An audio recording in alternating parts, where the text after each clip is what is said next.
Hello, everyone, and in the latest Locked On Canadiens, Juraj Slafkovsky is stealing hearts and minds at World Championships, and it's time to be a little bit of a hater once again.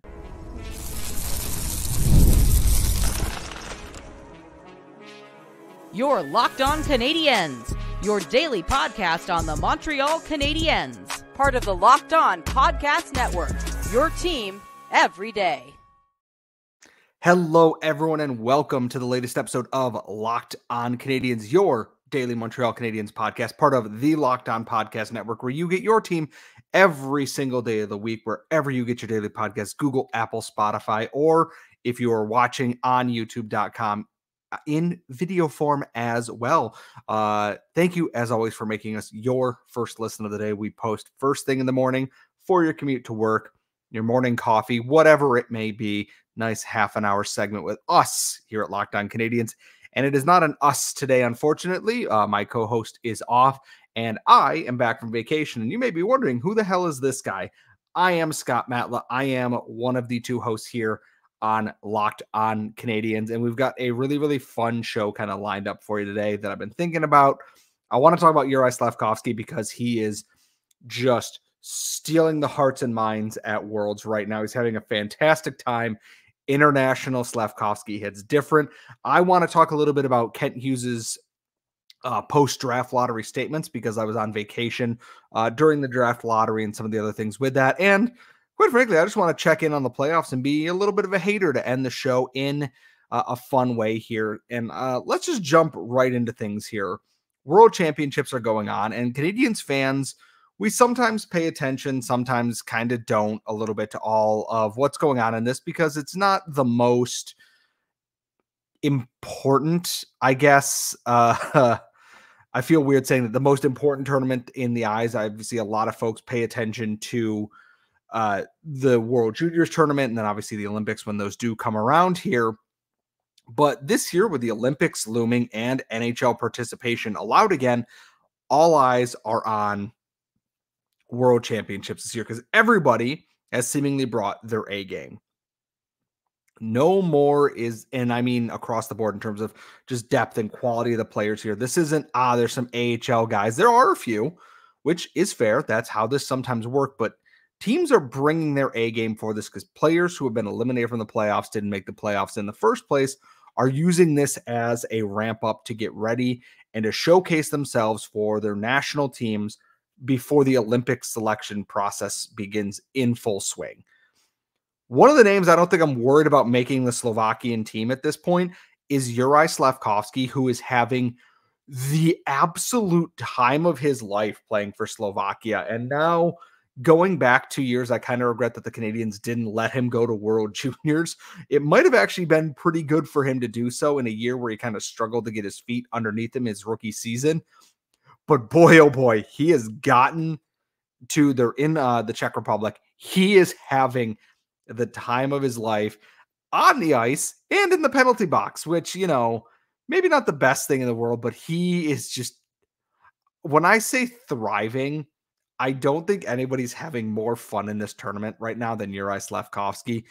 When he plays for Slovakia, he pulls on that jersey, puts on that national team crest. Totally different player. And I mean this is a positive because he was a very good player for the Canadiens down the stretch this year, really started to stand out for this team. And he has continued that strong play on the ice with that strong pride in his national team here. He has been, all the highlights I've seen are him just absolutely being a menace to society. His playmaking has been very good. 3 assists in 2 games so far.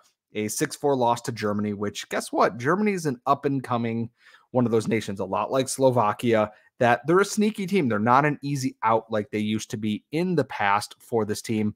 Put up 2 assists in that game, put up another assist in a win over Kazakhstan the other day. And boy, the game against Germany, the clip of Juraj Slafkovsky in the box, absolutely just losing his mind. I've never seen such a terrible call, and that MFer 1 and MFer 2 in this.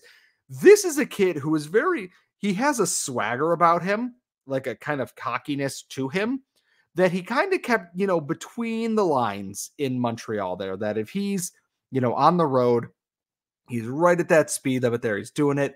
He's taking it, but he's kind of got that swagger about him. He got out of that, went into the international tournament. He's like, you know what? Sunglasses on, top down, mullet, White Snakes on the radio. I am the baddest dude out here. He's absolutely hysterical. There's the scrum happening against Kazakhstan that I believe he caused in the first place. He gets out of that. One of the Kazakh players is yelling at him, pointing at him. And at this point, it is 6-1 in the game. And Slafkovsky looks at him and he does a little crying thing. And then he points to the board, looks at him, and points to the board again.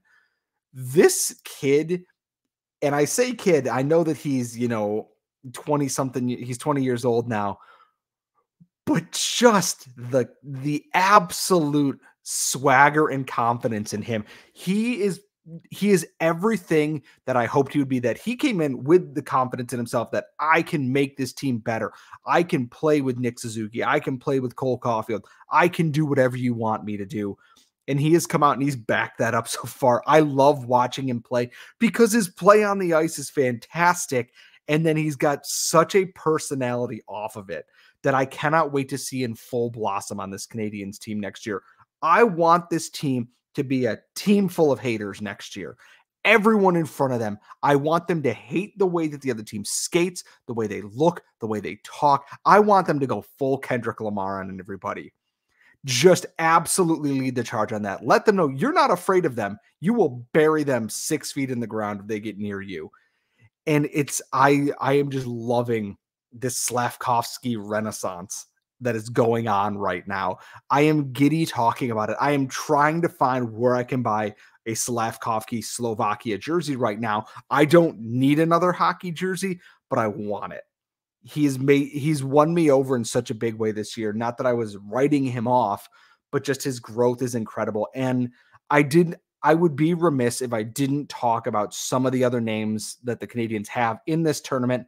Oliver Kapanen is tied for second in goals in the tournament. He has 3 had a hat trick against Great Britain, playing for Finland, 3 goals in that. He just signed a 2-year contract with Timra in Sweden, so he will not be, I believe it's in Sweden. I might be wrong. Anyways, no, it's in, I'm going to Google this on air. I would say, just kind of go with it. But no, Timra is Sweden. Yes. Okay.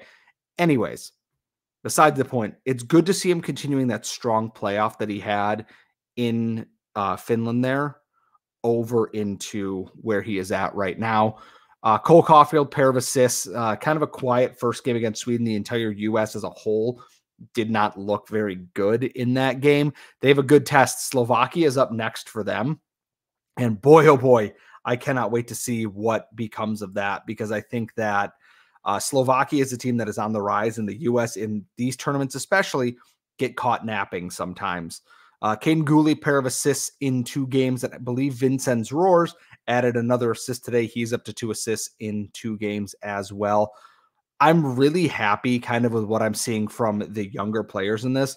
Caulfield's on the line with Zegras and Brady Tkachuk, which, if they get going, you just let them rip and run. Oliver Kapanen just continuing his strong year is someone that I think a lot of us forgot about. I'm really grateful to see him truly taking that next step in his game. He put up 14 points in 13 playoff games after 34 points in 51 Liga games. And then he's now putting up pretty decent numbers on the World Championship stage. I know that he has an out clause to go to Europe, that if he doesn't make the Canadiens next year, the rumor is if he signs his entry-level deal, they'll give him a chance to make the team there. And if he doesn't, he goes back and plays in Sweden. That's perfectly fine and acceptable. Let him get here when the time is. I'm glad that he appears to be in the plans here. But all eyes are on Juraj Slafkovsky, and for damn good reason at this point. And even fans who aren't fans of the Canadiens are watching him play and kind of going, okay, I get why you won't shut up about this kid. Well, most of them anyways. Some of them are probably still absolutely furious about it, but because, Canadiens can't have nice things. Besides the point, tune in to watch them if you can. Slovakia USA is going to be an absolutely cracking game, to borrow a footballing term there. I can't wait to see what comes of that. I'm going to use that Slafkovsky crying gift for so many things this year. I don't think any of you understand. If you haven't gotten sick of seeing it on Twitter yet, there's an entire NHL season ahead of us.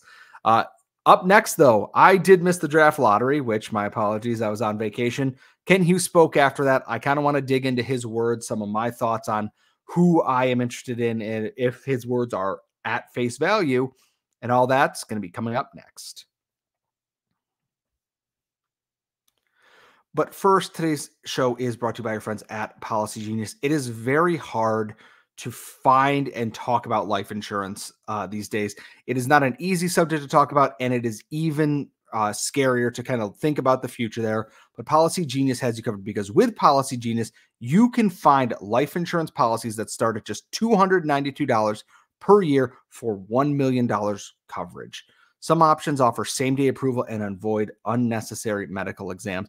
It is not fun to think about life insurance. It is not fun to sit on the phone comparing rates, comparing prices, and all these other things. Policy Genius helps you compare all your options from top companies with their team of licensed experts. They are on hand to help talk you through all of it, and you can easily compare quotes from all their top insurers with just a few clicks to find your lowest price, so you can support your family if should anything ever go wrong. So check life insurance off your to-do list with Policy Genius. Head to policygenius.com/lockedonnhl or click the link in our description below to get your free life insurance quote and see how much you could save. And remember, that's policygenius.com/lockedonnhl. We are back. We are back here at Locked On Canadiens. We are now less than a week from the draft lottery here. And the Canadiens stayed right where they were, picking 5th overall. And you know what? Great. That's perfect. No problem with that whatsoever. They didn't move up. They didn't move down. They are where they are, 5th. Cool. And now mock drafts have been everywhere at this point because everyone's locked in. And we know Celebrini's going 1st overall. And after that, who knows? If you are not watching this on youtube.com, I am so sorry. I am gesturing with my hands and my full body because I am excited to be here, because I love draft season. I love mock drafts. I love all of this. And I want to kind of take a moment to talk about, Kent Hughes' thoughts. And he said, we're looking to add an impact forward, with the 5th overall pick. And you know what? Good. There's a bunch of impact forwards that are right there that could be there. And it all depends on which way the draft goes. We know Macklin Celebrini is going to the Sharks. Love this for you, JD. We know that's going to happen. Celebrini is off the board. Okay. Behind that, Ivan Demidov, Caden Lindstrom, Tijagila, Berkeley Catton, potentially Consta Helenius, depending on where you fall in that. And then rising up the charts, I've seen it a little bit, is, if I could find his name. Oh, he is not in... there he is. Beckett Senecki, playing for Oshawa here, is one that I've seen there from a source in Habs Twitter.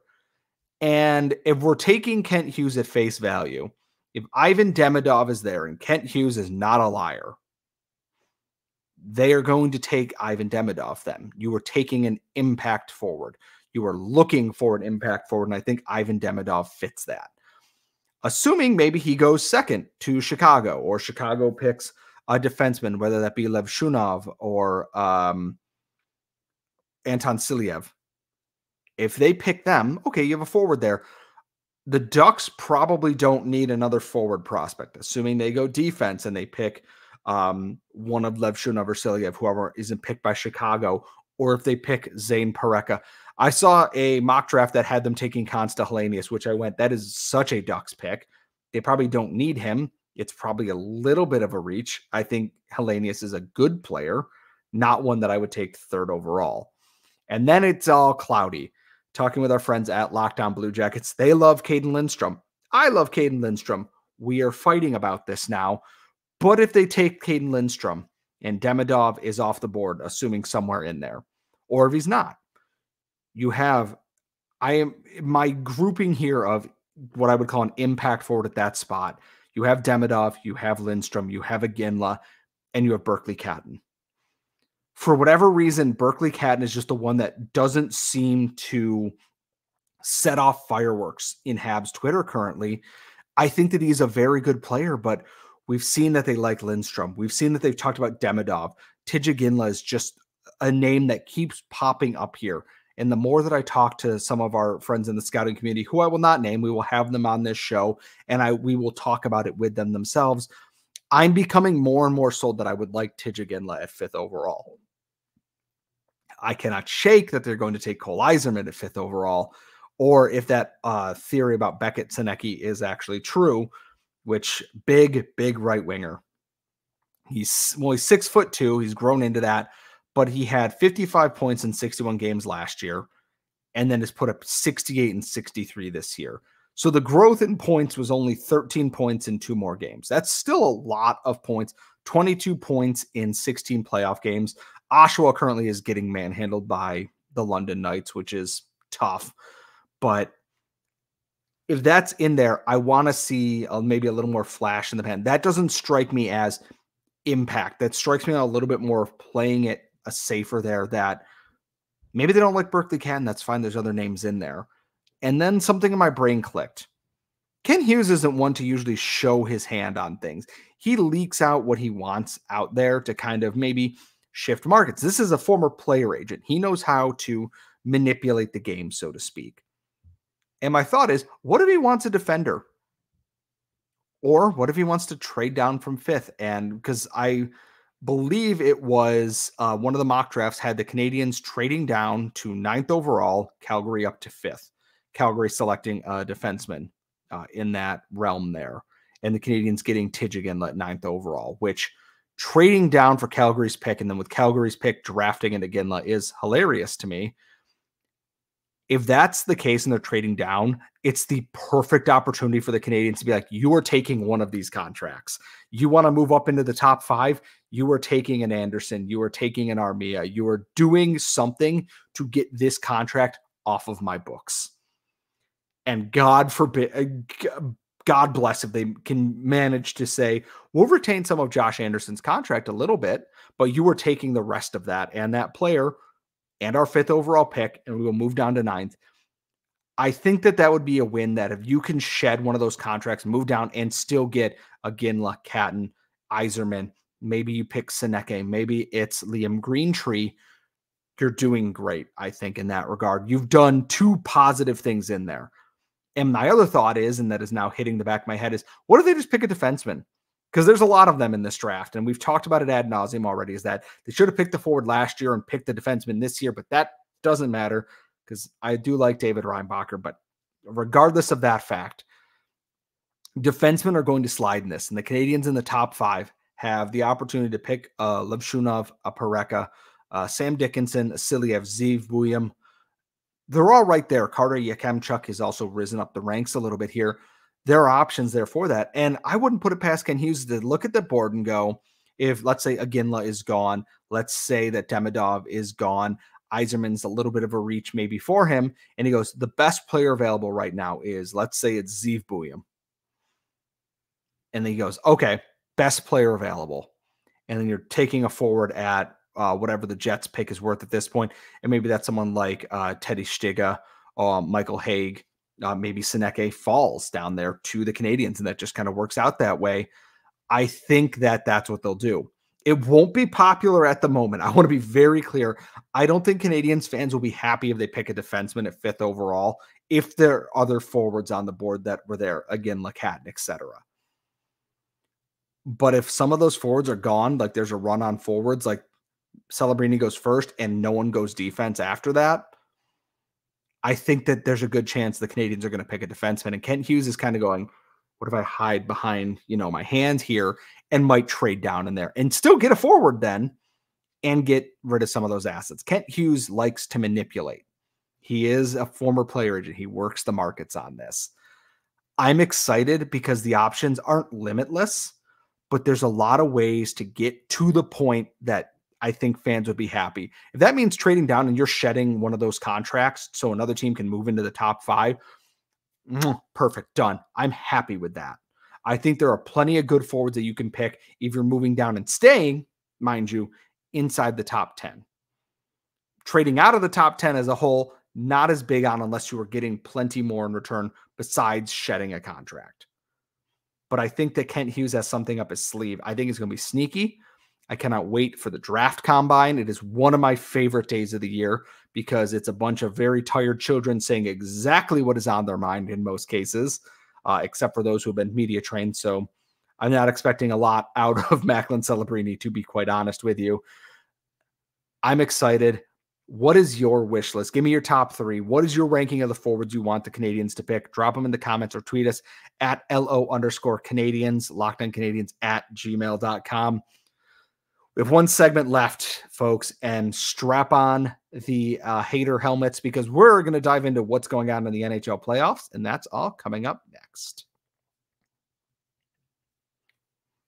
But first, passion, drive, and patience. The formula for winning championships is also what keeps your ride or die alive. And eBay Motors has everything you need to maintain your vehicle and level it up to peak performance, from superchargers to roof racks, exhaust kits, LED headlights, and more. Whether you're into speed, power, or style, eBay Motors has you covered. With over 122 million parts for your number one ride or die, you will always find exactly what you're looking for. And with eBay Guaranteed Fit, your part is guaranteed to fit your ride every time or your money back. Because with eBay Motors, you're burning rubber, you're not burning cash. And with all the parts you need at the prices you want, it's easy to make your car the MVP and bring home huge wins. So keep your ride or die alive at ebaymotors.com. Eligible items only. Exclusions apply. eBay Guaranteed Fit available only to United States customers. All right. We are back here at Locked On Canadiens. It is time to let's get to the hating. First of all, LOL Toronto. You got exactly what was coming to you. No, I'm not sad about it. LOL Nikita Kucherov. Cope and Seethe.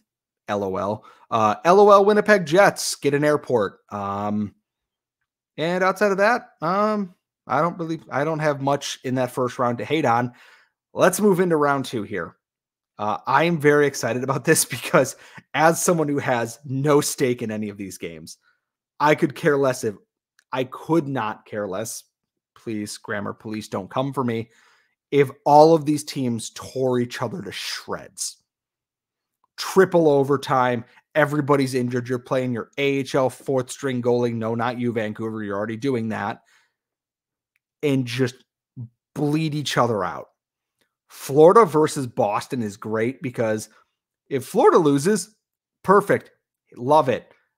Not even a sneaky dirty team, a blatantly dirty team that is out there. Against Boston, a team that, yes, congratulations, you beat the Bruins or you beat the Leafs. That's all I wanted from you. I hope you lose in humiliating fashion. So far, that is the case. And I'm watching the Sam Bennett thing and I go, yeah, probably a dirty hit. But it's on Brad Marchand. So, like, how sad am I about this, really? I'm not. I mean, yes, I kind of want the rules of the game applied a little bit, but, like, man, I hope these two teams, based on Jim Montgomery's talk today, he said out loud, it's my fault we didn't retaliate to that. And I went, that's not the word you should have used at any point in that statement. You said retaliate. So if one of your guys goes out there tonight and injures somebody on the Panthers purposely, you're getting fined. You're getting suspended. That player's getting suspended because you gave them what is called motive. I want to thank my lawyer for helping me write the script for this here. I hope they tear each other apart. Edmonton, Vancouver. Okay. I've had my run-ins with both of these fan bases. I am rooting for the Canucks to win because the Edmonton, both fan base and media, yes, you, Mark Spector, I will name you by name. You're not going to listen to this. I don't care. You're the former head of the PHWA, and you're writing just the worst crap I've ever seen. And you're like, all Vancouver does is complain about the officiating. I watched someone get hit in the face with a stick in front of a ref and not get a penalty because it was Connor McDavid's stick. I watched Evander Kane take a knee-on-knee slew foot kind of thing into Quinn Hughes. No call. I have no love lost for the Oilers. You were a team that should be better than this. and watching your fans thump their chest about how the Canucks they don't deserve it. They don't know what to do to be here, blah, blah. No, you're a team that has failed expectations every year since you've gotten Connor McDavid. I don't want to hear a damn thing about how another team doesn't deserve this or isn't living to the moment. If there's any team besides Toronto who has failed to live to the moment more in the last 10 years, it's probably the Edmonton Oilers at this point. Disgrace. Anyways, I hope Vancouver with their third string goalie blows the doors off of them. I'm finding it fun. Watching Rogers Arena just erupt has been so much fun. The few good Canucks fans that still follow me don't hate my guts. Just watching them spar with the lowest of the low from Oilers Twitter has been a masterclass in ending somebody and they don't even know it. Shifting gears once again, Carolina, New York. We are so close to those Cry shirts, which have been removed from the Carolina Hurricanes store, becoming legendarily meme-worthy. I have zero love lost for the Rangers. None. Chris Kreider can fall into a pit of angry tentacles and just suffer forever, and I would not be sad about it. Watching them just turn the Hurricanes into the Leafs has been adorable because every single year this happens. Carolina, dominant first round, play really well. This could be it. Everything is clicking on all cylinders. What happened? They hit the second round and turn into Toronto. This team should be better. And it is probably more befuddling than Toronto or Edmonton or anybody else is. Why is it Carolina? Their numbers are good. They've got the right players at the right positions. They're deep. They're well coached. Everything, just special teams, goes in the toilet. The goaltending goes into the double toilet. And nothing makes any sense. They're down 3-1 to a Rangers team that I think is good, but I didn't think they were this good. Admittedly, I should know better. They won the President's Trophy this year, I believe. So I am truly bewildered at how this is a 3-1 series. And the part of it is Igor Shesterkin is as good as he is. Carolina barely escaped a sweep the other night with a goal in the dying minutes of the third period against the Rangers. That series might be over on Monday night. And I got to say, I kind of hope it is because I'm curious what Carolina does. And not to be this guy, but Jesperi Kotkaniemi is just apparently not it in Carolina right now. And it's bewildering what happened there from someone who had a really strong start to the season and then vanished to playing second line wing, second line center, third line center, fourth line wing, healthy scratch. Less than 10 minutes of ice time in a double overtime game is not a good sign. PWHL Montreal, please just ignore this entire segment here. And we're going to move on to the last segment here. The only one that I am not rooting for or against either team because it's been the most fun. Dallas and Colorado has been a ride. It is the opposite of like Florida and Boston in that it's mean. It's nasty. It's not spilling over in a way that I would have expected between divisional rivals. And it's the most fun to watch. The only one who's not having any fun in this series besides Avs and Stars fans is Nils Lundqvist, who is just getting brutalized in this series. And I didn't know how or why it's happening, but I feel bad for the kid at this point. It's a showcase in what your top end talent can do. A Nathan McKinnon, a Cale Makar, etc. Versus, smart drafting and building a well-rounded team. Logan Stankoven, Wyatt Johnson, the ageless Joe Pavelski, Miro Heiskanen, Jamie Benn still kicking around here, Radek Faksa, Roope Hintz, etc. It's two very good teams. Every single game is a coin flip in this series for me that I don't know which way it's going to go. And I love that. And I love my Stars friends and I love my Avalanche friends here. But this is the series that I hope this is the one that I want going 7 games because it is the most fun that I'm having right now. If Vancouver and Edmonton is just car crash chaos, this is fine-tuned like F1, like speed and drama and everything in there. I have loved every single one of these games I have watched. They are all over my Twitter timeline for all the good reasons. Not missed calls and officiating and bad hits and that. I've had so much fun watching this series. We'll find out tonight. Boston and Florida kicks off at 6:30 on Saturday, and then Vancouver and Edmonton at 9:30. We will be back on Monday at our usual time with a brand new episode for you all. Laura will be back for that, I promise. At LO_Canadiens. Email us at lockedoncanadiens@gmail.com. Follow me on Twitter at Scott Matla. Thank you all for tuning in, and we will see you all next time.